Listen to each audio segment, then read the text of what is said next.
رحمت اللہ تعالی علیہ مجمعین، سید محمد یوسف بنوری، مولانا مفتی محمود، اللہ کی کروڑوں رحمتیں ہوں ان پر، چمک رہے ہیں یہ نام۔ تو برے صغیر میں دو طبقے، ایک شدائیوں کا طبقہ اور ایک حلوائیوں کا طبقہ، ایک مجاہدین سربکش مجاہدوں کا طبقہ اور دوسرا نذرانہ بدامن مجاوروں کا طبقہ، جنہوں نے جب و دستار کی آڑ میں اللہ کے بندوں کا معاشی اور فکری استحصال کیا۔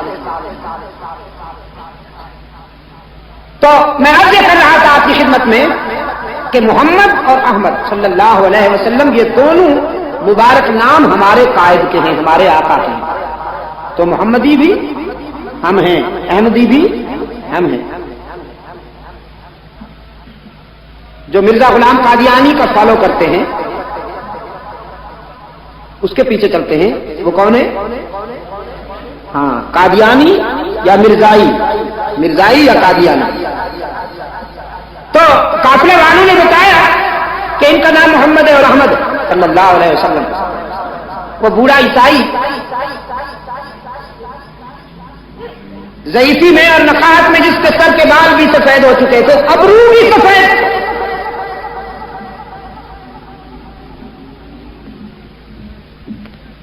وہ پوچھتا ہے کہ اس لڑکے کا باپ کون ہے؟ ابو طالب متوجہ ہوا، کہنے لگا میاں تم تو بڑے سنجیدہ سوالات کرتے چلے جا رہے ہو، یہ میرا لڑکا ہے، بات کیا ہے؟ اب بحیرہ راہب نے ہاتھ میں جو اس کے اوراق تھے ان کی طرف غور سے دیکھا اور رحمت عالم صلی اللہ علیہ وسلم کے چہرہ انور کی طرف بھی غور سے دیکھا۔ ابو طالب سے کہنے لگا تم کہتے ہو یہ تمہارا بیٹا ہے اور انجیل کی بشارتیں کہتی ہیں کہ اسے یتیم ہونا چاہیے، تو میں تمہاری بات مانوں یا انجیل کی بات مانوں؟ بات ہی ایسی تھی کہ ابو طالب چونک گیا، کہنے لگا یہ تو واقعی یتیم ہے، میرے بھائی کا لڑکا ہے، میں ان کا چچا ہوں، اور چچا چونکہ باپ کی جگہ ہوتا ہے، میں نے تو اس نسبت سے اسے اپنا بیٹا کہہ دیا، اور ویسے بھی میں اپنے بیٹوں سے زیادہ اس کو عزیز رکھتا ہوں، لیکن تمہیں یہ کیسے معلوم ہو گیا کہ اسے یتیم ہونا چاہیے اور یہ کوئی غیر معمولی شخصیت ہے؟ اب بحیرہ کہتا ہے اصل بات یہ ہے کہ قافلے تو ہزاروں یہاں آتے اور جاتے، یہ پہلا قافلہ تھا جسے میری نگاہوں نے دیکھا۔ میں مکان کے بالائی حصے پہ بیٹھا تھا، میں نے دیکھا دور سے اس قافلے کو صحرا میں چلتے ہوئے کہ بادل کا ایک ٹکڑا اس پہ سایہ کیے ہوئے۔ مجھے تجسس ہوا کہ اس قافلے میں وہ کون سی شخصیت ہے جس کے لیے قدرت نے یہ اہتمام کیا۔ تو پھر یہی لڑکا قافلے سے ذرا ہٹ کر چلنے لگا تو میں نے دیکھا کہ بادل کا ٹکڑا اسی کے سر پہ سایہ افغان ہو گیا، جس سے مجھے اندازہ ہوا کہ یہ وہ شخصیت ہے کہ جس کے لیے قدرت نے یہ اہتمام کیا ہے۔ تم نے جب یہاں اس درخت کے نیچے ڈیرے لگائے تو میں نے اس لڑکے کے چہرے کے نقوش کو دیکھا، اس کے چہرے کے خط و خال کا مطالعہ کیا تو مجھے وہ تمام علامتیں چمکتی ہوئی دمکتی ہوئی ہویدا نظر آئی جو انجیل کے اوراق پر اللہ کے آخری رسول کی بتائی گئی ہیں علامتیں۔ حضور اکرم صلی اللہ علیہ وسلم کا دامن پکڑ لیتا ہے وہ بوڑھا، کہتا ہے محمد راہ حق میں ستائے جاؤ گے، حق و صداقت کے راستے پر چلنے والوں کو جن تلخیوں کا سامنا کرنا پڑتا ہے ان تلخیوں سے آپ کو بھی گزرنا ہوگا۔ شاید لوگ آپ کے راستے میں کانٹے بچھائیں، شاید سنگ باری کا نشانہ بنائیں، شاید آپ کو تیر و تلوار سے زخم پہنچائیں۔ اے کاش کہ میں اس وقت تک زندہ رہوں، جو تیر تجھے مارا جائے وہ اپنے سینے پہ لے لوں، جو پتھر تجھ پہ پھینکا جائے وہ اپنے سر پہ لے لوں، لیکن چراغ سحری ہوں، کہاں زندہ رہوں گا اس وقت تک؟ گواہی دیتا ہوں کہ تو اللہ کا رسول ہے، حشر میں مجھے اپنے غلاموں میں شمار کرنا۔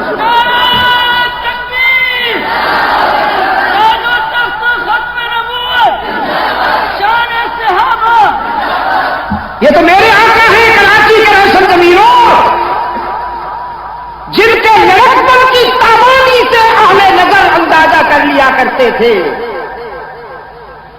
اور انگریز نے جو کینڈیڈیٹ کھڑا کیا، برطانوی سامراج جو اس ماہ مبین کے مقابلے میں امیدوار لایا، مرزا صاحب یکچشم، ایک آنکھ سرے سے ہی دم دم۔ کینیڈا میں کچھ حضرات نے مجھ سے کہا کہ آپ یہ مرزا غلام قادیانی کو جس انداز میں پیش کرتے ہیں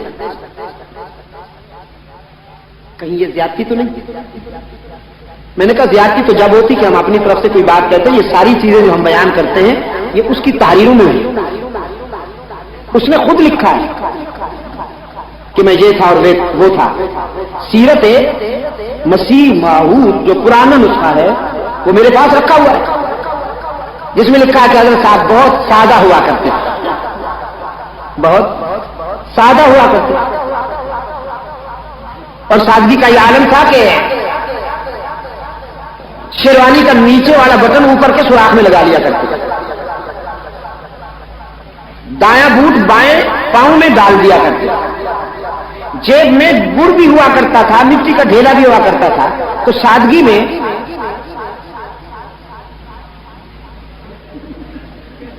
گڑ سے استنجا کر لیا کرتے تھے اور مٹی کا ڈھیلا تناول فرما لیا کرتے تھے۔ یہ سادگی ہے یا حماقت؟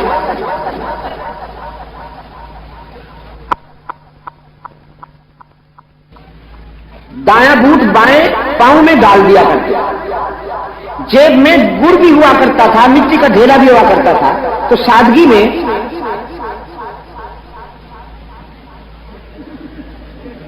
گڑ سے استنجا کر لیا کرتے تھے اور مٹی کا ڈھیلا تناول فرما لیا کرتے تھے۔ یہ سادگی ہے یا حماقت؟ اگر یہاں گودرا کالونی میں کوئی شخص آپ کو نظر آئے کہ نیچے والا بٹن اوپر کے سوراخ میں لگا ہوا ہو، دائیں بوٹ بائیں پاؤں میں اور بائیں بوٹ دائیں پاؤں میں پڑا ہوا ہو، سر پہ شلوار باندھ کر ایک دن آ گئے سرخ رنگ کی، کسی نے پوچھا حضرت یہ کیا ہے؟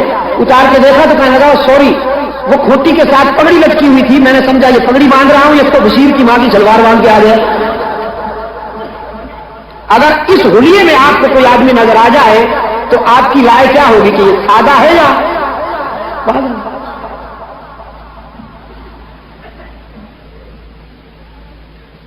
اور مقابلہ ہے اس سے، وہ حسن کائنات میرے پیش نظر ہے کہ ذرے بھی دیکھ لیں تو تباہ سے نظر کریں،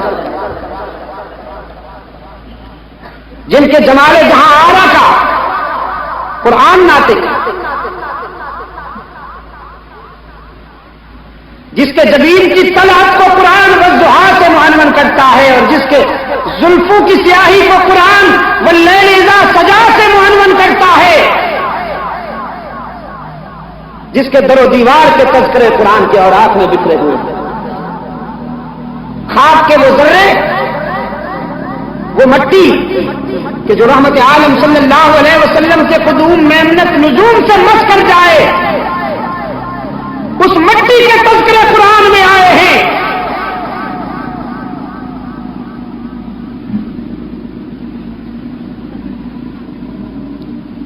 فرمایا یہ امامہ کی سجاوٹ، یہ جبین روشن، یہ قبائے عربی اور یہ نیچا دامن، مردہ بھی دیکھے تو کر چاک غریبان کفن، اٹھ چلے قبر سے بےتاب زباں پر یہ سخن، مرحبا سید مکی مدنی العربی، دل و جاں باد ہدایت کی عجب خوش لقبی۔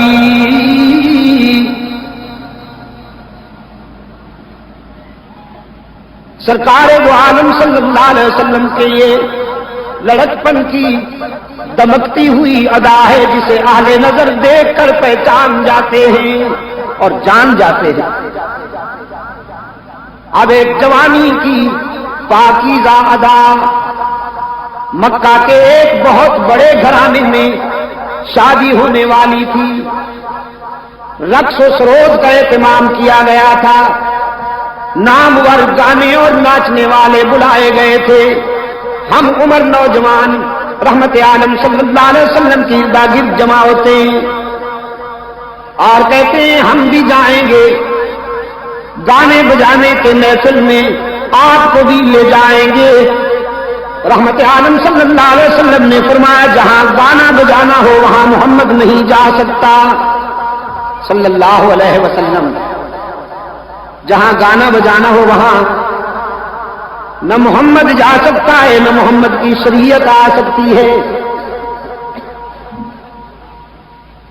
برتن میں دونوں چیزیں تو نہیں ہو سکتی, یا پاکی ہوگی یا ناپاکی ہوگی. سرکار دو عالم صلی اللہ علیہ وسلم نے فرمایا اس محفل میں کیسے جاؤں جہاں گانا بجانا ہو. ہم عمر اصرار کرتے ہیں جب ہم جا رہے ہیں تو آپ کیسے نہیں جائیں گے. رحمت عالم صلی اللہ علیہ وسلم نے فرمایا بس میرا ذوق برداشت نہیں کرتا, میں قطعاً نہیں جاؤں گا.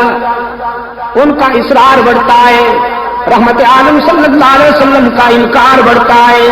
خود فرماتے ہیں اللہ نے مجھ پہ کرم کیا, نیند طاری کر دی. وہ اصرار کرتے ہیں رحمت عالم صلی اللہ علیہ وسلم اونگ رہے ہیں, سمجھا کہ شاید جانے سے بچنے کے لیے نیند کر رہے ہیں. ہم عمر نوجوانوں نے فیصلہ کر لیا کہ ہم اٹھا کے لے جائیں گے. یہ اکیلے ہیں, ہم 10-12 ہیں. لیکن رحمت عالم صلی اللہ علیہ وسلم نے فرمایا اللہ نے مجھ پہ کرم کیا, میرا ویٹ اتنا بڑھا دیا, میرا وزن اتنا بڑھا دیا کہ سب زور لگا لگا کر تھک کے بیٹھ گئے. اٹھا کر لے جانا تو کجا مجھے ہلا بھی نہ سکے.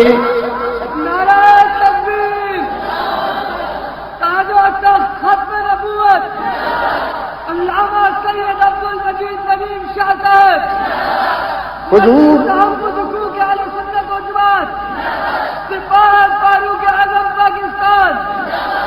کہیے آپ میرے ساتھ حضور کا بچپن بھی پاک, حضور کا بچپن بھی پاک, میرے آقا کا لڑکپن بھی پاک, میرے آقا کی جوانی بھی پاک. مکہ والوں نے کوئی احسان نہیں کیا. یہ کہہ کر جرب نام کا مرارا مارا فی کا اللہ صدقا, کوئی احسان نہیں کیا. جو دیکھا تھا وہی مان لیا. رحمت عالم صلی اللہ علیہ وسلم نے فرمایا تو پھر مجھے صادق مانتے ہو, امین مانتے ہو, جو کہوں اب بھی مانو گے. کہنے لگے ضرور مانیں گے, ٹٹولنے کے لیے, پرکھنے کے لیے. رحمت عالم صلی اللہ علیہ وسلم نے فرمایا اگر میں کہوں اس پہاڑ کے پیچھے کوئی دشمن حملہ کرنے والا ہے تو مان لو گے. اب لیڈروں نے ایک دوسرے کی طرف دیکھا, ہم پہ حملہ کون کرے گا, ہم تو بہت مضبوط ہیں, قبائل سے ہمارا اتحاد ہے, ہماری داخلہ اور خارجہ پالیسیاں بڑی مستحکم ہیں, ہم پہ حملہ کون کرے گا. رحمت عالم صلی اللہ علیہ وسلم کی نگاہیں پوچھ رہی تھی میں کہوں تو. مکہ والوں نے ایک ہی آواز سے کہا بظاہر تو بہت مشکل ہے آج ہم پہ کوئی حملہ آور ہو سکے, لیکن اگر آپ کہیں تو ماننا پڑے گا, اس لیے کہ یہ زبان ہی ایسی ہے کہ اس سے کبھی جھوٹ نکلا ہی نہیں صلی اللہ علیہ وسلم.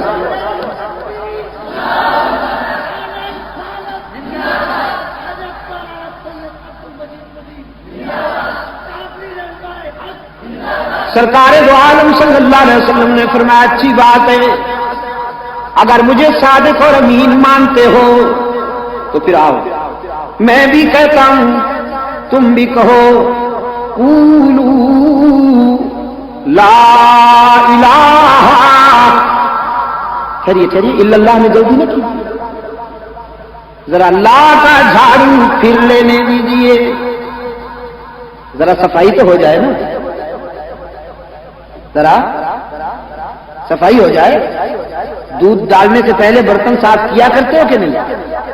ہاں, الا اللہ کا الا اللہ کا دودھ ڈالنے سے پہلے ذرا لا کا جھاڑو پھیر لینے دو، سینہ صاف تو ہو جائے نا ذرا.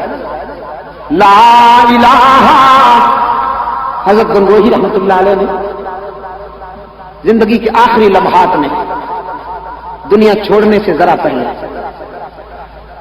بڑے خاص تاثر سے فرمانے لگے، ہر تمنا دل سے رخصت ہو گئی، ہر تمنا دل سے رخصت ہو گئی، اب تو آجا اب تو خلوت ہو گئی. قولوا لا الہ، میں بھی کہتا ہوں تم بھی کہو، کوئی نہیں معبود، کوئی نہیں مسجود. اب شروع ہو رہی ہے وہ شاہراہ جہاں پر راستے جدا ہوتے ہیں، ایک ہی کا راستہ، دوسرا بھی کا راستہ. ہوس کہتی ہے بھی کو اپناؤ، ہوس کہتی ہے بھی کو اپناؤ، اور عشق کہتا ہے ہی کا نعرہ لگاؤ.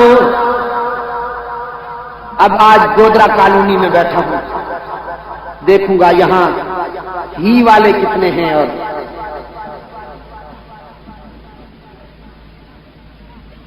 قولوا لا الہ، میں بھی کہتا ہوں تم بھی کہو، اللہ کا معبود، اللہ کا معبود صفا کی بلندیوں پہ کھڑا ہوا، قافلہ انسانیت کو امن و سلامتی کا راستہ دکھاتا ہے، اتحاد کا راستہ. لا الہ، کوئی نہیں معبود، کوئی نہیں مسجود، کوئی نہیں ہر جگہ موجود، کوئی نہیں علام الغیوب، کوئی نہیں کارساز، کوئی نہیں دستگیر، کوئی نہیں حاجت روا، کوئی نہیں مشکل کشا، کوئی نہیں عزت دینے والا، کوئی نہیں رزق دینے والا، کوئی نہیں اولاد دینے والا، کوئی نہیں سب سے بیڑے پار کرنے والا، آدم سے لے کر رحمت عالم تک اور صحابہ سے لے کر اولیاء تک قیامت تک انسانی قافلے کی مشکل کشائی کرنے والا الا اللہ. مگر بھول جاتے ہو نا، مگر اللہ ہی میرے عزیز، اللہ. قرآن آپ کو نماز کی ہر رکعت میں یاد دلاتا ہے، لیکن اجمی ٹھہرے نہیں، پڑھتے تو ہیں سمجھتے کم ہیں.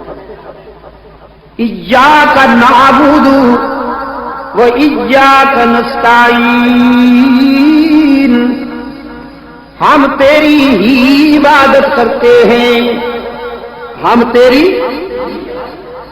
بھی نا، ہم تیری ہی عبادت کرتے ہیں اور کرتے رہیں گے. یہ گرامر کی بات ہے. مضارع میں حال بھی ہوتا ہے، استقبال بھی ہوتا ہے، پریزنٹ بھی، فیوچر بھی. ایاک نعبد، ہم تیری ہی عبادت کرتے ہیں. ادھر ادھر دائیں بائیں دیکھ کر کوئی بھی کا بیمار ناراض تو نہیں ہو رہا. ہم تیری ہی عبادت کرتے ہیں. اور ہاں، اس لیے قرآن تو کلام فطرت ہے نا، وعدہ ہی ایسا لیا کہ زندگی کے ہر مرحلے پہ یہ وعدہ ملحوظ رکھا گیا. یہ تو نہیں نا کہ مسجد میں تیری عبادت اور مسجد سے نکل کر جہاں جھنڈی نظر آئی وہیں سر جھکا دیا. الطاف حسین حالی نے بڑے درد سے کہا، کہیں نخل مرکز کی چھاؤں میں سجدہ، کہیں مرنے والے کے پاؤں میں سجدہ، اشاروں میں سجدہ، اداؤں میں سجدہ، ادھر اور ادھر خانقاہوں میں سجدہ سجدہ۔ ارشاد ہوتا ہے یہ تعظیم ہے۔ گودرا کالونی والوں، میں نے کہا نہیں، یہ تعظیم نہیں، تقسیم ہے۔ اللہ کے حق میں تقسیم ہے۔ سجدہ کس کا حق ہے؟ اللہ ہی کا۔ تم جب بندوں کا سجدہ کرو گے تو یہ تعظیم نہیں ہوگی، تقسیم ہوگی۔ اگر بندوں کی تعظیم کرنی ہے، اگر آپ کا استاد ہے تو تعظیم کیجئے، اس کا سبق یاد کیجئے۔ اگر والدین ہیں تعظیم کیجئے، ان کا حکم مانیے، ان کا دل نہ دکھائیے۔ صحابہ سے محبت اور تعظیم کرنی ہے تو ان کے نقش قدم پر چلیے، اہل بیت کے نقش قدم پر چلیے۔ حضور کی تعظیم کرنی ہے تو اطاعت کیجئے، اولیاء کرام کی تعظیم کرنی ہے تو ان کی تعلیمات پر عمل کیجئے۔ سجدہ کس کا حق ہے؟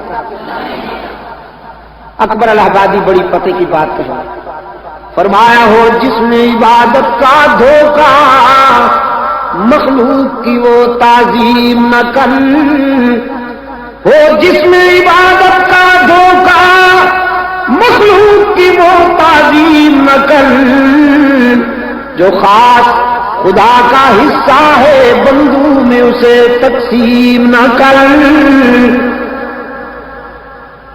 تو سجدہ کس کا حق ہے؟ نماز پڑھا کرتے ہیں آپ؟ الحمدللہ۔ نماز جنازہ بھی پڑھی ہے کبھی آپ نے؟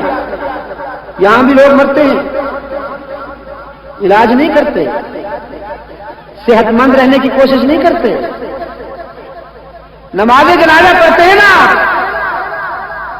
باقی نمازوں میں بھی وضو، نماز جنازہ میں بھی وضو، باقی نمازوں میں بھی کپڑے پاک ہونا ضروری، نماز جنازہ میں بھی کپڑے پاک ہونا ضروری، باقی نمازوں میں بھی روح بقبلہ ہونا ضروری، نماز جنازہ میں بھی روح بقبلہ ہونا ضروری، باقی نمازوں میں بھی اقتدا، نماز جنازہ میں بھی اقتدا، باقی نمازوں میں بھی امامت، نماز جنازہ میں بھی امامت، باقی نمازوں میں بھی تکبیریں، نماز جنازہ میں بھی تکبیریں، باقی نمازوں میں بھی سجدہ، نماز جنازہ میں بھی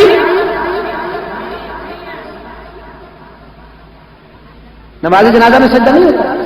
ماشاءاللہ، آپ تو مجھ سے بھی زیادہ پڑھے لکھے ہیں دوستو، آپ کو تو مجھ سے بھی زیادہ معلوم ہے دین کی باتیں، الحمدللہ۔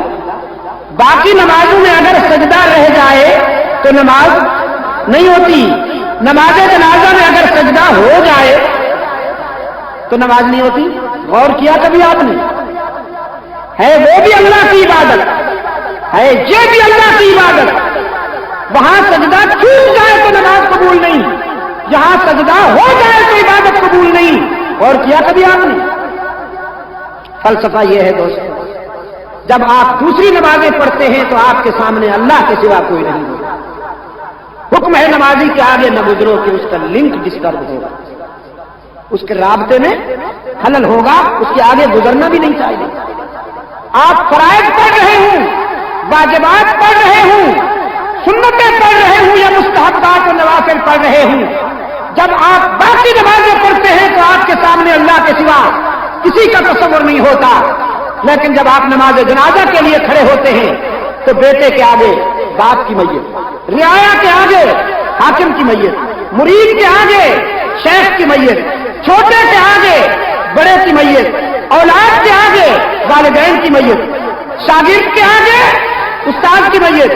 یہاں اللہ نے فرمایا وضو بھی بناؤ، کپڑے بھی پاک پہن کر آؤ، نیت بھی کرو، قبلہ رخ ہو کر کھڑے ہو جاؤ، قیام بھی کرو، تکبیر بھی کہو، اقتدا بھی کرو، امامت بھی کرو، لیکن سجدہ نہیں کرنے دوں گا، اس لیے کہ اگر یہاں تم جھک جاؤ تو تمہارے آگے شیخ کی، استاد کی، باپ کی، حاکم کی میت پڑی ہوگی، سامنے سے کوئی یہودی گزرے، سامنے سے کوئی عیسائی گزرے، سامنے سے کوئی ہندو گزرے، کوئی غیر مسلم گزرے، وہ تمہیں میت کے آگے جھکا ہوا دیکھے تو کہیں خیال کرے کہ مسلمان اللہ کا سجدہ بھی کرتے ہیں، باپ کے سامنے بھی جھکتے ہیں، استاد کے سامنے بھی جھکتے ہیں، شیخ کے سامنے بھی جھکتے ہیں، اپنے حاکم کے آگے بھی جھکتے ہیں، زندگی میں نہیں جھکتے تو کم از کم موت کے بعد دفن کرنے سے پہلے اس کا سجدہ ضرور کر لیتے ہیں۔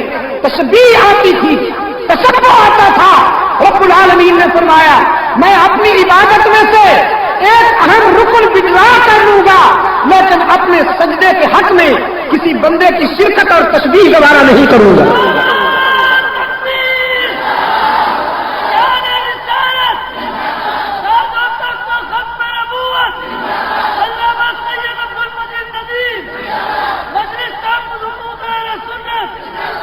کراچی کے روشن ضمیروں میں آپ سے پوچھتا ہوں، میت جنازے کے وقت زمین سے اوپر ہوتی ہے یا زمین کے اندر ہوتی ہے؟ زمین سے اوپر ہوتی ہے نا؟ زمین سے تقریباً 1.5 فٹ 2 فٹ یا 1.25 فٹ اوپر ہوتی ہے۔ جب وہ میت زمین سے 1.25 فٹ اوپر ہے تو رب جھکنے نہیں دیتا، جب وہی میت زمین میں 4 فٹ اندر چلی جائے پھر جھکنے کی گنجائش کہاں سے نکل آئی ہے مولانا فنکار صاحب؟ پھر تعظیمی سجدے کی گنجائش کہاں سے نکل آئی ہے؟ سجدہ کس کا حق ہے؟ گھی پہ ضرب لگانی ہے تاکہ گھی کے بیماروں کو اللہ شفائے کاملہ عطا فرمائے۔ دیکھو ہم تو دعا کرتے ہیں، یقین کرو ہم دعا کرتے ہیں، we are messenger of comfort and peace and love. انشاءاللہ یہاں نفرتیں نہیں بانٹی جائیں گی، انشاءاللہ یہاں انتشار نہیں ہوگا، توحید و سنت کے معیار پر ہم دعوت اتحاد دیتے ہیں۔ رحمت عالم صلی اللہ علیہ وسلم کی سیرت کو سمجھو، چاہے کچھ ہو جائے توحید کا پرچم اونچا رہے، چاہے کچھ ہو جائے توحید کا پرچم اونچا رہے۔ رشتے ٹوٹتے ہیں تو ٹوٹے، تعلقات چھوٹتے ہیں تو چھوٹے، کوئی بگڑتا ہے تو بگڑے، آنکھیں غضبناک ہوتی ہیں تو لیکن توحید کا پرچم اونچا رہے۔ قولوا لا الہ، میں بھی کہتا ہوں تم بھی کہو، کوئی نہیں معبود، کوئی نہیں مسجود، کوئی نہیں ہر جگہ موجود، کوئی نہیں علام الغیوب، کوئی نہیں کارساز، کوئی نہیں دستگیر، کوئی نہیں حاجت روا، کوئی نہیں مشکل کشا، کوئی نہیں عزت دینے والا، اولاد دینے والا، رزق دینے والا، زندگی اور موت کا مالک الا اللہ، مگر ہی پہ ضرب لگا کر، مگر انسانی جبین کی عاجزی کے لیے سچا مسجود۔ جو دور ہیں میرے دوستوں، آخر میں کچھ تو کھڑے ہیں، ان کی ہی کی ضرب یہاں پہنچے۔ انسانی جبین کی عاجزی کے لیے سچا مسجود، یہ میرے آقا کا دیا ہوا سبق ہے، صحابہ کا دہرایا ہوا سبق ہے، اہل بیت کا سنایا ہوا سبق ہے، اولیاء کرام کا پڑھایا ہوا یہی سبق دیا ہے سید عبد القادر گیلانی نے، سب کہو رحمت اللہ تعالی علیہ۔ اللہ مجھے اور آپ سب کو سید عبد القادر گیلانی جیسے روشن ضمیروں کے ساتھ حشر نصیب فرمائے، ان کا یہی سبق ہے۔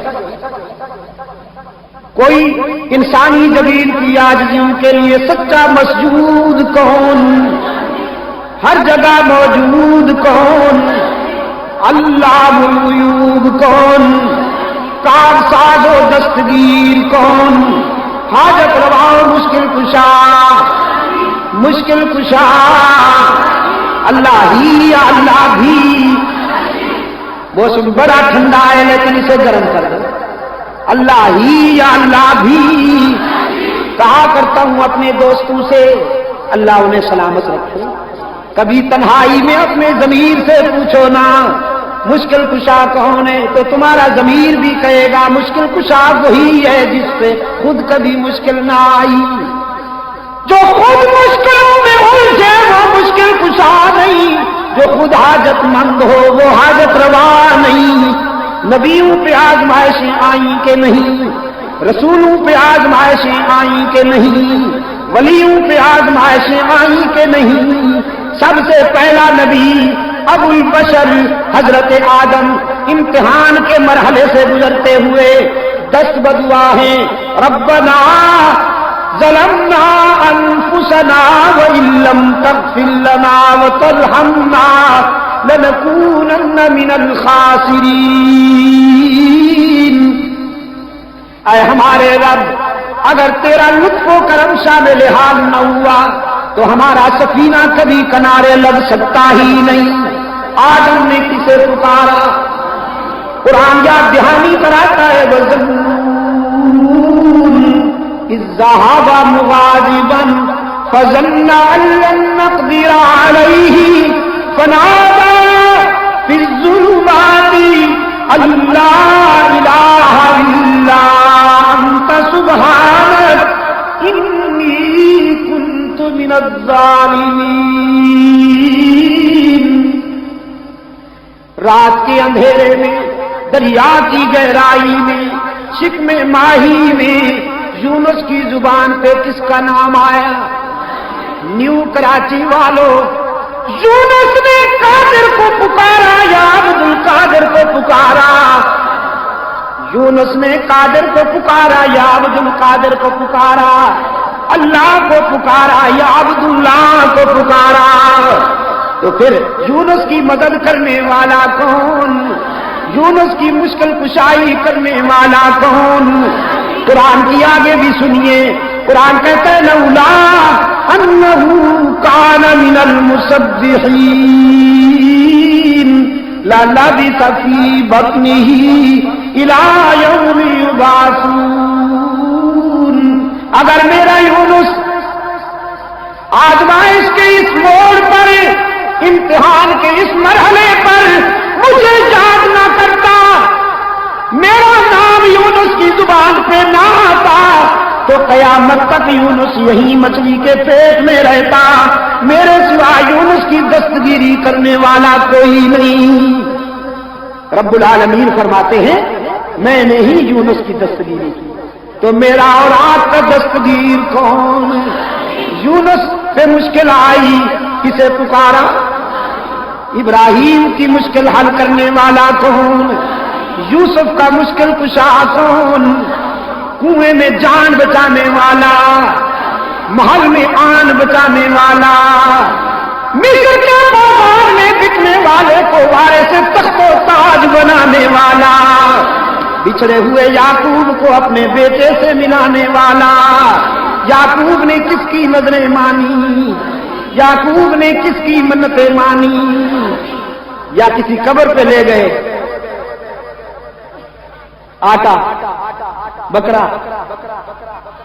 لو جی لے ککر تو دے پتر.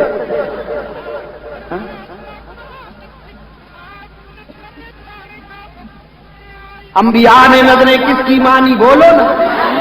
رسولوں نے نظریں کس کی مانی؟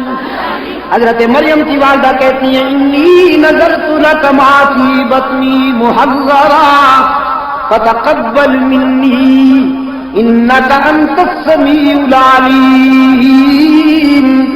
مریم کہتی ہے انی نذرت للرحمن صوما فلن اکلم اليوم انسیا. یونس کا مشکل کشا، یوسف کا مشکل کشا، یعقوب کا مشکل کشا، میرے آقا کا یہی پیغام تھا جو مکہ والوں سے ہضم نہ ہوا. مکہ والوں سے ہضم اس لیے کہ انکم رکتی تھی، نذرانے رکتے تھے. وہ جو مرید قطار اندر قطار آتے ہیں اور نذرانے بے شمار لاتے ہیں.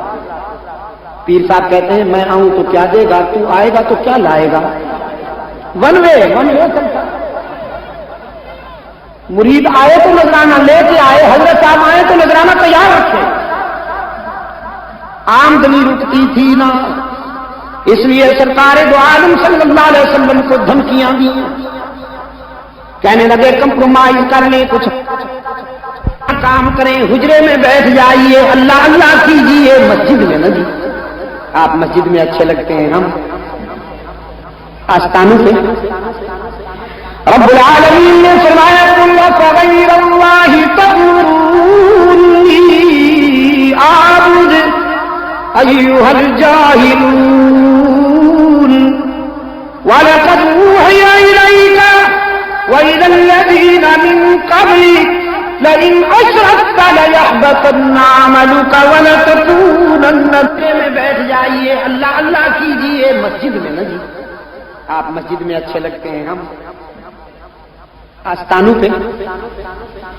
رب العالمین نے فرمایا قل فغیر اللہ تأمرونی اعبد ایھا الجاہلون وَلَقَدْ أُوحِيَ إِلَيْكَ وَإِلَى الَّذِينَ مِن قَبْلِكَ لَئِنْ أَشْرَكْتَ لَيَحْبَطَنَّ عَمَلُكَ وَلَتَكُونَنَّ مِنَ الْخَاسِرِينَ۔ کہہ دیجئے میرے پیغمبر ان جاہلوں سے، تم نے مجھ سے یہ توقع کیسے کر لی کہ میں اللہ کے حقوق میں کسی بندے کو شریک ہوتا دیکھوں اور چپ رہوں؟ تمہاری دھمکیاں اور تمہاری ترہیب مجھے راستے سے نہیں ہٹا سکتی، میں تم سے کیوں ڈروں؟ ادھر سے مسلسل تنبیہ ہو رہی ہے لئن اشرکت لیحبطن عملک ولتکونن من الخاسرین۔ میرے معبود، اگر آپ نے بھی میرا معبود ہونے کے باوجود اگر آپ نے بھی میرے ساتھ کسی کو شریک برداشت کر لیا تو آپ بھی میری ناراضگی سے نہیں بچ پائیں گے۔ بل اللہ فاعبد وکن من الشاکرین۔ یہ بگڑتے ہیں تو بگڑیں، ان کے ترکش میں جتنے تیر ہیں چلائیں، جو کچھ کر سکتے ہیں کر گزریں۔ آپ میری عبادت کیجئے، آپ وفا کیجئے، میں جزا دوں گا۔ میرے معبود تو میرا ہے میں تیرا ہوں، تجھ سے بہتر وفا کرنے والا کوئی نہیں، مجھ سے بہتر جزا دینے والا کوئی نہیں۔ الہ العالمین، میں نے تو وفا کا عزم کیا ہے، وفا کے راستے پر چلوں گا، استقامت کا مظاہرہ کروں گا، لیکن میرے معبود یہ عشق و محبت کا سفر مجھے تنہا کرنا ہوگا یا کچھ رفیق بھی ملیں گے۔ رب العالمین نے فرمایا میرے معبود تجھے تنہا کیوں چھوڑوں، رفاقت بھی عطا کروں گا۔ عرش پہ میں تیرا نگران ہوں، فرش پہ ابو بکر کو تیرا رضاکار بناتا ہوں، عمر کو تیرا سپاہی بناتا ہوں، عثمان کو تیرا شاگرد بناتا ہوں، علی کو تیرا سپاہی بناتا ہوں۔ وہ دیکھیے سلمان آ رہے ہیں، بلال آ رہے ہیں، ابو ہریرہ آ رہے ہیں، خالد بن ولید آ رہے ہیں، عمرو بن عاص آ رہے ہیں، سعد بن ابی وقاص آ رہے ہیں۔ یہ تیرا لشکر ہے میرے معبود، فرش پہ تیرا لشکر ہے، عرش پہ میں اسے اپنا لشکر سمجھتا ہوں۔ تو ہجرت کرے گا تو یہ کندھوں پہ اٹھائیں گے، تو چندے کی اپیل کرے گا تو یہ سوئی بھی گھر میں نہیں چھوڑیں گے، تیری ازدواجی زندگی تنہائیوں سے گزرے گی تو یہ بیٹیاں قربان کریں گے، یہ بدر احد میں جانیں نثار کریں گے۔ میرے معبود کل عرض پر کسی کے ساتھ کسی رضاکار نے اتنی وفا نہیں کی ہوگی جتنی تیرے رضاکار تجھ سے وفا کریں گے۔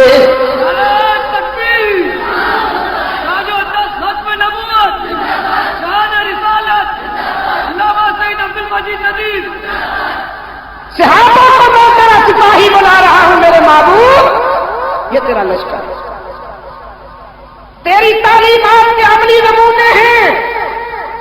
تو دنیا کو سچائی کا سبق دے گا، ابو بکر صداقت کا تاج پہنے گا۔ تو دنیا کو عدالت کا سبق دے گا، عمر عدالت کا تاج پہنے گے۔ تیری تعلیمات کا عملی مظاہرہ کریں گے تیرے غلام۔ فاروق اعظم رضی اللہ تعالیٰ عنہ فرماتے ہیں مدینہ کے مضافات میں ایک خاتون رہتی تھی، آنکھوں سے معذور خاتون رہتی تھی۔ صدیق اکبر کی خلافت کا زمانہ تھا،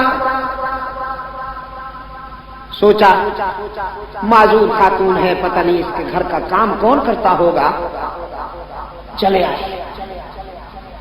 اس خاتون کے پاس آ کر کہنے لگے میں آپ کی خدمت کے لیے حاضر ہوا ہوں، آپ جو چاہیں مجھ سے کام لے سکتی ہیں. فرمایا تو جھاڑو پھیر دوں, حکم ہو تو پانی بھر کے لاؤں. وہ خاتون کہتی ہے بیٹا اللہ تجھے جزائے خیر دے, تجھ سے پہلے اللہ کا ایک بندہ آیا تھا, وہ جھاڑو بھی دے گیا ہے, پانی بھی بھر گیا ہے. اسلام یہ ہے دوستوں. فاروق اعظم فرماتے ہیں میں نے سوچا مجھے دیر ہو گئی, کل جلدی آؤں گا. نماز صبح پڑھتے ہی آ گئے. عرض کیا خاتون میں پھر حاضر ہوں.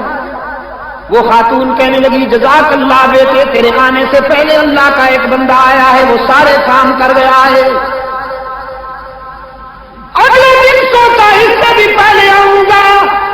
نماز تہجد کے وقت چلے آئے. اس خاتون کی خدمت میں آ کر کہنے لگے جھاڑو پھیر دوں, پانی بھر لاؤں. خاتون کہنے لگی بیٹا اللہ تجھے خوش رکھے, تیرے آنے سے پہلے ایک آدمی آ چکا ہے, وہ جھاڑو تو دے گیا ہے, پانی بھرنے کے لیے گیا ہوا ہے. فاروق اعظم فرماتے ہیں میں نے طے کر لیا آج نہیں چھوڑوں گا. مجھ سے پہلے آ جاتا ہے, دیکھو تو یہ ہے کیا. ایک کونے میں کھڑے ہو گئے. فرماتے ہیں رات کا وہ مسافر, وہ درد مند مسافر پانی کی بھاری مشق لیے ہوئے آ گیا. کمان کی طرح جھکا ہوا تھا مشق کے بوجھ میں, پانی کے مشکیزے کے بوجھ میں کمان کی طرح جھکا ہوا تھا, لیکن پہچان نہ سکے. فاروق اعظم فرماتے ہیں میں کوشش کے باوجود نہ پہچان سکا, اس لیے کہ چہرے پہ اس نے نقاب ڈال رکھی, رات کے باوجود نقاب ڈال رکھی. وہ آپ نے سنا ہے نا نیکی کر, اس کو کہتے ہیں. عصر حاضر کے حکمرانوں کی طرح نہیں کہ اگر کبھی نماز پڑھنی جائے تو پڑھنی پڑ جائے تو ٹی وی کیمرہ مینوں کو ساتھ کے ہمارا پوز خاص طرح کا لے کر پھر نشر کرو کہ حضرت تو بڑے نمازی.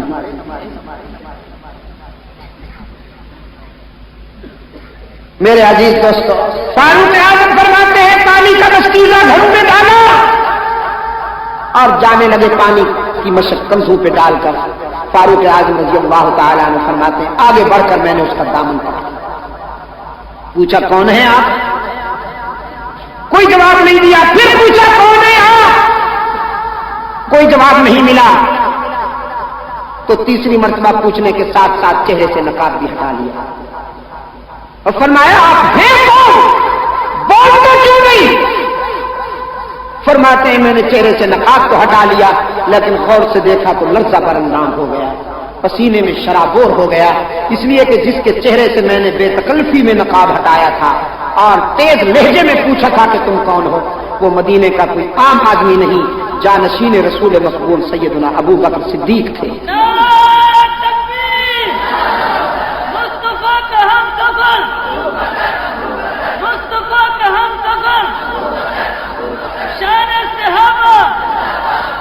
صحابہ کرام رضوان اللہ علیہ مجمعین میرے دوستو, رسول اللہ کی تعلیمات کے عملی شاہکار ہیں. اسلام کو کن کی سیرت و کردار کو سامنے رکھے بغیر سمجھا ہی نہیں جا سکتا. آج یا آئندہ جب کبھی اسلامی نظام کی کوئی بات کرتا ہے تو اسے صحابہ کے سیرت و کردار کو معیار بنانا ہوگا. قرآن و سنت کی وہی تشریحات قابل قبول ہوں گی جو دور خلافت راشدہ میں منظر عام پہ آئی ہیں, اس لیے کہ دور خلافت راشدہ جو ہے یہ در حقیقت دور رسالت کا تتمہ اور تکملہ. اسی دور میں قرآنی باتوں اور نبوی بشارتوں کی تکمیل ہوئی ہے. مجلس تحفظ حقوق اہل سنت و جماعت کا قید یہی ہے, ہمارا ہدف یہی ہے. ترجیحات تو بہت ہیں, لیکن ہماری سب سے اہم ترجیح یہ ہے کہ اس ملک میں نظام خلافت راشدہ کی روشنی میں قرآن و سنت کے دستور کا نفاذ کیا جائے. ہماری ترجیحات میں یہ بھی اہم ترجیح ہے کہ توحید میں شرک کی ملاوٹ نہ ہونے پائے. مجلس تحفظ حقوق اہل سنت کے پروگرام کا حرف اول پہلا نقطہ فرسٹ پوائنٹ, توحید میں شرک کی ملاوٹ نہ ہونے پائے, اس لیے کہ شرک ام الامراض ہے. جس معاشرے میں توحید ہوگی اس معاشرے میں اتحاد ہوگا, جس معاشرے میں شرک آئے گا اس معاشرے میں انتشار ہوگا. توحید وحدت کی بنیاد ہے، توحید وحدت کی بنیاد ہے، توحید سے وحدت فکر بھی پیدا ہوتی ہے، وحدت عمل بھی پیدا ہوتی ہے۔ توحید ہمارے کام کا پہلا نقطہ اور پھر سنتوں کی اتباع ہمارے پروگرام کا دوسرا نقطہ، ہماری کامیابی رحمت عالم صلی اللہ علیہ وسلم کے نقش قدم پر چلنے سے۔ ٹھیک کہہ رہا ہوں کہ نہیں؟ مجھے آپ بتائیے یہ طبلہ سرنگی میں ہونے والی قوالی سنت رسول ہے؟ کچھ لوگ آج مطالبہ کر رہے ہیں کہ صاحب ہمیں روضہ رسول پر قوالی کی اجازت دی جائے۔ سبحان اللہ سبحان اللہ، روضہ رسول سے تو پکار آ رہی ہے کہ اگر میری غلامی کا حق ادا کرنا ہے تو بدر اور احد کے مجاہد بن جاؤ، بدر اور احد کی روایات کو تازہ کرو۔ یہودیت اور عیسائیت نے تمہیں ریزہ ریزہ کر دیا ہے، تمہیں بانٹ دیا ہے، تمہیں تقسیم کر دیا ہے۔ آج پھر اسلام کی روح اتحاد کو اپنے سینے سے لگاؤ، بدر و احد کے مجاہدین کے نقش قدم پر چلے آؤ، باطل کی سرکوبی کے لیے ایک ہو جاؤ۔ تمہارے ہونٹ پان سے نہیں خون شہادت سے سرخ ہونے چاہیے۔ عبدالغفور، تمہارے ہونٹ ہاں خون شہادت سے سرخ ہونے چاہیے، پان سے۔ لیکن عصر حاضر کے بناسپتی عاشق وہ کہتے ہیں جنہوں نے خون بہایا وہ تو گستاخ تھے، ہم پان خور ہیں، ہم سچے عاشق ہیں۔ شاہ اسماعیل شہید جس نے اپنے خون کا ایک ایک قطرہ احقاق حق اور ابطال باطل کے پروگرام پر قربان کر دیا، اپنے مریدوں سمیت بالا کوٹ کے دامن میں جام شہادت نوش کر کے سو گئے، ان کو گستاخ ثابت کیا جا رہا ہے، اور قوم کے نذرانے پہ پڑنے والے یہ عشاق ہیں۔ میں نے کہا مدینہ کسوٹی ہے، کسوٹی پہ سچا اور کھوٹا سونا پرکھا جاتا ہے نا کسوٹی پہ۔ مدینہ طیبہ کسوٹی ہے، وہاں سچے خوش ہوتے ہیں اور جھوٹے پریشان ہوتے ہیں۔ آج دیکھیے مدینہ طیبہ میں داخلہ کس کا بنا، چونکہ انہوں نے کہا حرمین کے اماموں کے پیچھے نمازیں نہیں ہوتی۔ میرے عزیز دوستوں میں آپ سے پوچھتا ہوں، حرمین شریفین کے مسلح پر کوئی گمراہ کھڑا ہو سکتا؟ خدا کے لیے مجھے بتاؤ، خدا کے لیے مجھے بتاؤ، تم اپنی مسجد میں یہ گوارا نہیں کرتے ہو کہ کسی بد عقیدہ کو امام گوارا کر لو اپنی مسجد میں؟ خدا کیسے برداشت کرے گا کہ اس کے گھر میں کوئی بد عقیدہ کھڑا ہو جائے، اس کے نبی کی مسجد میں کوئی بد عقیدہ کھڑا ہو جائے؟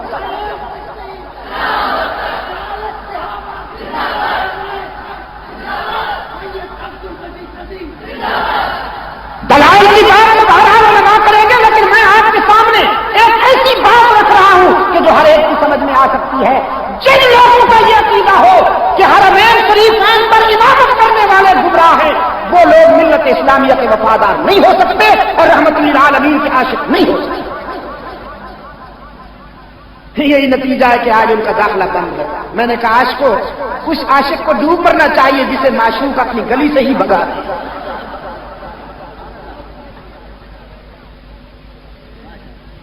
ہم سنتوں کی اتباع کو اپنی زندگی کی منزل سمجھتے ہیں۔ 11ویں سنت نہیں ہے، 11ویں اسلام کا تقاضا نہیں ہے، مولوی صاحب کا تقاضا ہے، پیٹ کا تقاضا۔ سید عبد القادر جیلانی رحمۃ اللہ علیہ نہیں چاہتے کہ تم میرے نام پہ ساری قوم کا دودھ پی جاؤ۔ سید عبد القادر جیلانی رحمۃ اللہ علیہ چاہتے ہیں توحید کی اشاعت کرو، سنتوں کی اشاعت کرو، جس طرح انہوں نے اپنی ساری زندگی توحید و سنت کی اشاعت اور دعوت و تبلیغ میں گزار دی ہے۔ سید عبد القادر جیلانی کے وہی عاشق ہے جو ان کے نقش قدم پر چلنے والے ہیں۔ تو مولوی صاحب کہتے ہیں نہیں یار پوری دین کا چھٹا رکن بنا دو، اور جاہلوں کو ڈراتا ہے مولوی 11ویں نہ دو گے تو تمہاری بھینسیں خشک ہو جائیں گی۔ لوگ ڈرتے ہیں بیچارے، کہتے ہیں نہیں ضرور دیں گے۔ عبد المجید ندیم بھی جہاں پہنچا ہے تو اس نے لوگوں سے کہا ہے بھینسیں خشک نہیں ہوں گی، مولوی خشک ہو جائے گا۔ بھینسیں تو اللہ کے فضل سے دودھ دیتی ہیں۔ یورپ میں نے دیکھا وہاں گائیں اتنا دودھ دیتی ہیں کہ آدمی حیران ہو جاتا ہے۔ میں نے لوگوں سے پوچھا یہ انگریز کسی کیا نہیں دیتے ہیں؟ ان کی گائے تو بہت دودھ دیتی ہیں۔ ڈھکوسلے چلا رکھے ہیں، ڈھکوسلے کہ صاحب ہم عاشق آئیے مل کر جلوس نکالے میلاد، حضور اکرم صلی اللہ علیہ وسلم کے میلاد کی خوشی تو سارے جہان کو۔ میں نے لفظ سارے جہان کا استعمال کیا ہے، مسلمان کا نہیں۔ خدا کی قسم آسمان کے ستاروں کو بھی خوشی ہے، دریاؤں، سمندروں، ندی نالوں، آبشاروں میں بہنے والے حشرات الماء کو بھی خوشی ہے، درختوں کے پتوں تک کو خوشی ہے، ریزگار کے ذروں کو بھی خوشی ہے، حضور کی ولادت پر تو کائنات ساری کی ساری خوش ہے۔ لیکن یہ خوشی بڑی انوکھی ہے جو جلیبی اور لڈو سے گزر کے جاتی ہے۔ جلوس نکلا ہوا ہے، ٹرک پہ بھی ہار، گھوڑا گاڑی پہ بھی ہار، اونٹ گاڑی پہ بھی ہار، اونٹ کے گلے میں بھی ہار، گھوڑے کے گلے میں بھی ہار، مولوی صاحب کے گلے میں بھی ہار، پتہ نہیں چلتا ان میں بڑا عاشق کون سا ہے۔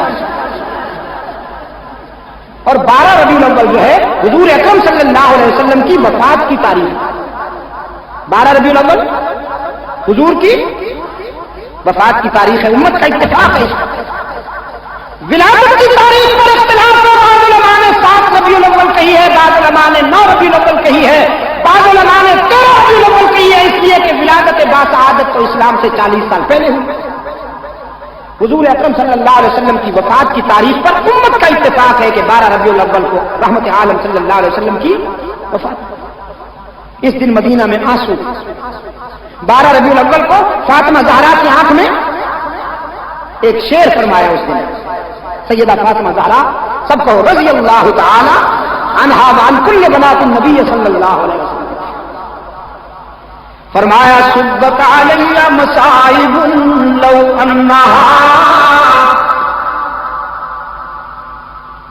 سیدہ فاطمہ فرماتی ہیں 12 ربیع الاول کی تاریخ کو، فرمایا صبت علی مصائب لو انہا صبت علی الایام سرنا لیالیا، ہائے 12 ربیع الاول کو میرے اوپر دکھوں کے اتنے پہاڑ ٹوٹے ہیں کہ اگر وہ دکھ دنوں پر تقسیم کیے جائیں تو راتوں میں بدل جائیں۔ 12 ربیع الاول کو میرے دل پر اتنے دکھ ٹوٹے ہیں کہ وہ دکھ اگر دنوں کی روشنی پہ ڈالے جائیں تو وہ راتوں میں تبدیل ہو جائیں۔ جس تاریخ کو سیدہ فاطمہ سوگوار ہے، جس تاریخ کو فاروق کی آنکھوں میں آنسو ہیں، جس تاریخ کو صدیق اکبر غمگین ہیں، جس تاریخ کو صحابہ کرام محزون اور ملہول ہیں، عبد المجید ندیم سے کیوں مطالبہ کرتے ہو کہ میں اس تاریخ کو جشن مناؤں؟ میرا ضمیر نہیں گوارا کرتا کہ میں حضور کی وفات کی تاریخ کے دن جشن مناؤں۔ تم مناتے ہو، حشر کے دن جواب بھی خود دو گے، لیکن یہ نہ کہنا ہمیں خبر نہ ہوئی، ہم اپنا فرض ادا کر کے تمہیں بتا رہے ہیں۔ آئیے اتحاد کریں، آج سب سے زیادہ ضرورت ہے اتحاد۔ آئیے اتحاد کریں، توحید و سنت، حب صحابہ، حب اہل بیت اور حب اولیاء کرام کے قدر مشترک پر آئیے اتحاد کریں۔ اللہ کی توحید پر اتحاد کریں، قرآن کی حجیت پر اتحاد کریں، حدیث کی عصمت پر اتحاد کریں، صحابہ کی عظمت پر اتحاد کریں، اہل بیت کی عزت پر اتحاد کریں، اولیاء کی کرامت پر اتحاد کریں، رسول کی اطاعت پر اتحاد کریں، اللہ کی وحدانیت پر اتحاد کریں۔ اتنے قدر مشترک ہیں پھر بھی ہم متحد نہ ہوں، لیکن بدعت پر اتحاد نہیں ہو سکتا، شرک پر اتحاد نہیں ہو سکتا۔ اتحاد کی روح سنت ہے اور اتحاد کی روح توحید۔ اسلام نے انسانوں کو ایک بنایا، اسلام عالمگیر حکومت کا داعی ہے۔ پاکستان والوں آج جہالت کے دور میں پھر کھینچ لیا ہے، آج پھر پٹھان کی حیثیت سے سوچتا ہے، مہاجر کی حیثیت سے سوچتا ہے، پنجابی کی حیثیت سے سوچتا ہے، سندھی کی حیثیت سے سوچتا ہے، حالانکہ اسلام نے تمہیں کہا ہے کہ تمہاری قومیت ایک ہے اور وہ ہے لا الہ الا اللہ محمد الرسول اللہ۔ اسلام نے جو بت ڈھائے تھے ہم اس نے وہ بت پھر تعمیر کر دیا۔ لیکن میں یہ بات ضرور کہوں گا کہ اگر تشکیل پاکستان کے بعد یہاں قرآن و سنت کا نظام نافذ کر دیا جاتا تو آج یہ حالات سامنے نہ آتی۔ 47 میں ہماری آبرو لوٹی گئی، 47 میں ہماری بچیوں کے سر سے دوپٹے چھینے گئے۔ امرتسر کا ریلوے اسٹیشن آج بھی گواہ ہے، جہاں پر مہاجرین کی ٹرینیں بھر کے آتی تھیں اور سکھ والدین کو ذبح کر کے لڑکیوں کو اٹھا کے لے جاتے تھے۔ وہ بات تو چلیے سمجھ میں آ جائے گی کہ دشمنوں نے ایسا کیا، لیکن آج جو ہماری بیٹیاں ذبح ہو رہی ہیں، ہمارے بچے ذبح ہو رہے ہیں، ہماری بیٹیوں کے سر سے چادریں چھینی جا رہی ہیں، جو لٹ رہا ہے وہ بھی مسلمان ہے، جو لوٹ رہا ہے وہ بھی مسلمان ہے، بتاؤ یہ اللہ کی ناراضگی نہیں ہے؟ کچھ لوگ لیکیاں چمکاتے ہیں، ہم پٹھان ہیں، ہم مہاجر ہیں، ہم پنجابی ہیں، ہم سندھی ہیں، اپنی لیکی کی تعمیر کر رہے ہیں، نفاق پیدا کر کے قوم کو لڑا کے۔ ہم اللہ سے پناہ مانگتے ہیں ایسے لوگوں سے، اللہ ہمیں ایسے لوگوں سے بچائے۔ ظلم کا خاتمہ اسلام کرتا ہے، ناانصافیوں کا خاتمہ اسلام کرتا ہے، یہ لیڈر نہیں کرتے، خدا کی قسم۔ بتا دینا چاہتا ہوں تمہیں مہاجر بھائیوں، پٹھان بھائیوں، سندھی بھائیوں، پنجابی بھائیوں، جس لیڈر کے پلے پڑو گے وہ تمہیں بیچ ڈالے گا۔ لوگوں نے صحابہ کی عظمت کے سودے کیے، یہ کون ہوتے ہیں؟ کیوں گودرا کالونی والوں ان کے دامن میں مت جاؤ، یہ تفریق کی آگ پھیلا رہے ہیں۔ آج میرے گھروں میں فوج کھڑی ہے، کیوں؟ میں منہ دکھانے سے قابل نہیں رہا ہوں پوری دنیا میں۔ آج پوری دنیا میرا تماشا دیکھ رہی ہے کہ یہ آپس میں لڑ رہے ہیں، ایک دوسرے کا خون بہا رہے ہیں۔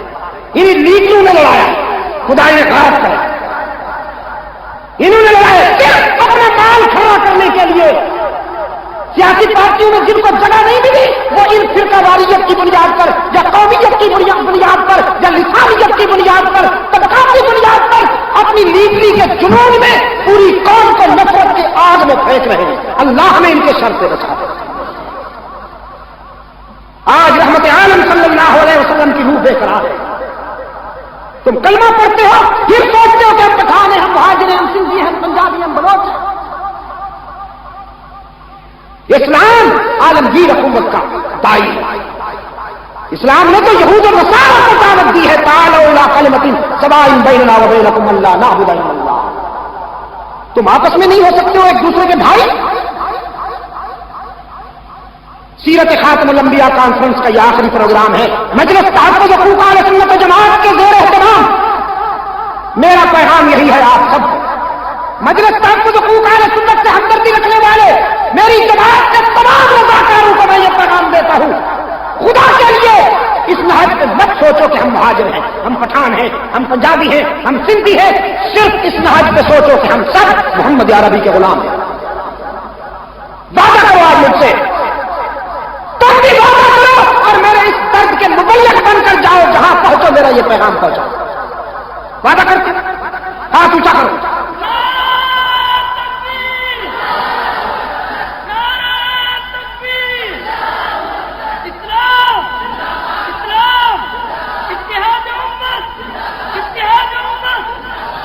اور میں حکمرانوں سے بھی پورے درد مندی کے ساتھ، دل سوزی کے ساتھ یہ کہتا ہوں کہ قرآن و سنت کے دستور کے نفاذ میں مزید تاخیر نہ کرو، اس قوم کو مایوس نہ کرو۔ مشرقی پاکستان والے مایوس ہو کر دور چلے گئے،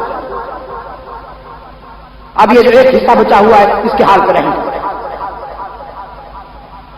یا اپنے وطن چھوڑ کر، اپنی جائیدادیں چھوڑ کر جو لوگ یہاں آئے تھے نا، یہ تمہیں روٹی مانگنے کے لیے نہیں آئے تھے تم سے، کہیں تم یہ سوچتے ہو کہ انہیں ٹکڑا اب ملا ہے وہاں یہ بھوکے مر رہے تھے۔ یہ وہاں پر اتنی بڑی بڑی جائیدادیں اور اتنے بڑے بڑے گھر چھوڑ کے آئے ہیں کہ وہاں جا کے میں دیکھتا ہوں تو میرا دل خون کے آنسو بہاتا ہے۔ ایسی بات نہیں ہے کہ وہاں ویرانہ تھا، دہلی میں 17,000 مسجدیں اب تک انتظار کر رہی ہیں کہ نمازی کہاں گئے، لیکن جب وہی کھیت برطانوی قانون اب تک حکومت کر رہا ہے۔ خدا کے لیے اس ملک کی آزادی پر رحم کرو، اللہ نے یہ نعمت عطا کی تھی، اس کی قدر کرو، اللہ تعالیٰ آپ کا حامی و ناصر ہو۔ میں شکریہ ادا کرتا ہوں آپ تمام دوستوں کا، گودرا کالونی کے تمام احباب، مولانا فیض الباری صاحب جنہوں نے اعلان کیا ہے کہ وہ انشاءاللہ مجلس تحفظ حقوق اہل سنت و جماعت کے قابل امی وعلی آلہ واصحابہ وبارک وسلم۔ یہ لینے والے حضرات آرام آرام سے لیں، ان کے کپڑے نہ پھاڑیے گا اپنے دینی بھائیوں کے۔ پشاور میں یہ میرا عبدالغفور یہ تقسیم کر رہا تھا، جب واپس آیا تو تار کہ جہاد کر کے آیا ہوں، آرام آرام سے. اللهم صل على سيدنا ومولانا محمد النبي الأمي وعلى آله وأصحابه وبارك وسلم. ربنا آتنا في الدنيا حسنة وفي الآخرة حسنة وقنا عذاب. اذانیں شروع ہو گئی. مرغو یعنی 14 تاریخ کو بات شروع ہوئی تھی 15 تک جاری. میں نے کہا شاہ جی رحمۃ اللہ علیہ کی روایات سید عطاءاللہ شاہ بخاری لوگ کہتے ہیں کہ عشاء کے بعد تقریر شروع کرتے تھے صبح تک جاری رہتی تھی. میں نے کہا کچھ باتیں ہماری بھی یاد رکھی جائیں گی کہ مولانا عبد المجید ندیم شاہ صاحب ہوتے تھے 14 تاریخ کو شروع کرتے تھے تقریر 15 تاریخ تک جاری رہتی تھی. ہم بھی اس جلسے میں تھے. تو بہرحال اللہ آپ کو جزائے خیر عطا فرمائے. اے اللہ عالم اسلام کی مدد فرما. مسلمان جہاں کہیں مظلوم ہیں ان کی دستگیری فرما. روحانی جسمانی بیماروں کو شفائے کاملہ عطا فرما. اے اللہ اس آبادی پر اپنے فضل و کرم کا سایہ قائم رکھ. اے اللہ تمام مسلمانوں کو پورے کراچی کے مسلمانوں کو صوبہ سندھ صوبہ بلوچستان صوبہ سرحد صوبہ پنجاب کے مسلمانوں کو رحمت عالم صلی اللہ علیہ وسلم کی اطاعت و غلامی میں ایک بنا دے. اے اللہ ہم سب کو ایک بنا دے. نفرتوں کو دور فرما عصبیتوں کو دور فرما. اے اللہ عداوتوں کو دور فرما. دینی اخوت سے ہم سب کو ہمکنار فرما. تمام روحانی جسمانی بیماروں کو اے اللہ شفائے کاملہ عطا فرما. ہمارے دوستوں نے ایک اپنی محترمہ والدہ کے لیے ہمارے سلیمان بھائی نے آپ سے دعا کی درخواست کی ہے کہ آپ اللہ سے دعا کریں اللہ تعالیٰ انہیں شفائے کاملہ عطا فرمائے. جتنے بھی ہمارے دوست بزرگ اس سلسلے میں جنہوں نے دعا کی درخواست کی اللہ ان سب کو شفائے کاملہ عاجلہ دائمہ مستقلہ عطا فرمائے. اے اللہ اپنے فضل و کرم سے ہم سب کی دنیا اور آخرت کو کامیاب بنا. مجلس تحفظ حقوق اہل سنت و جماعت کے کارکنان کو اس سے زیادہ کام کی توفیق عطا فرما. تحفظ ختم نبوت میں مجلس تحفظ ختم نبوت کو کامیابی نصیب فرما. دعوت و تبلیغ کے مشن پر مولانا محمد الیاس رحمۃ اللہ علیہ کی تبلیغی جماعت کو کامیابیوں سے ہمکنار فرما. ہم سب کو اس صداقتوں کی جد و جہد میں شرکت کی توفیق عطا فرما. وصلی اللہ تعالی علی خیر خلقہ محمد مبارک.